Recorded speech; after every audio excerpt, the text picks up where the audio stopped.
好，用房开船。我总算坐到开往台湾的船咯。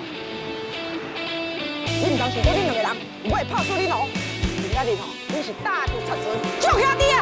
欢庆和平天地会，上！嘉靖游台湾剧本写的就是，他为了到台湾寻找他的母妃，就是他的妈妈，所以呢，要到台湾就必须渡过黑水沟。那渡过黑水沟一定要有船嘛，就在台南找到了成功号，所有人去看景之后，其实它已经变成一个就是观光地，基本上那艘船是没办法。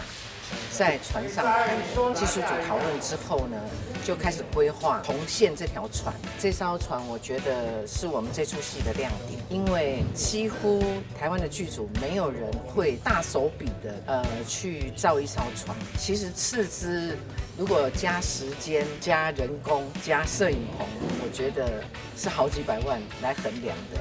前期的画设计图，再加上进棚，搭了快1个月的时间，终于把这艘船搭起来。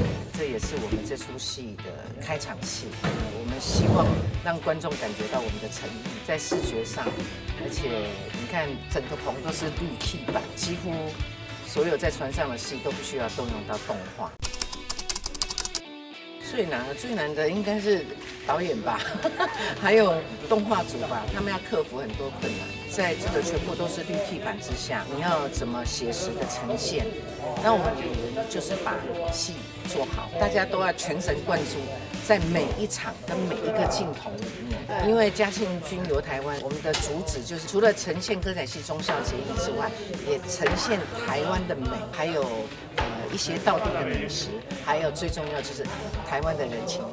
来，有吗？可以哈，来，开机。L。来 A 前 A B 前 B 太酷。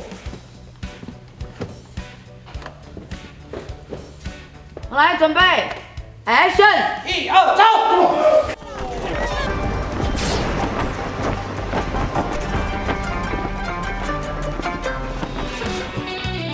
台视60周年陈雅兰歌仔戏大戏，嘉庆君游台湾，敬请期待。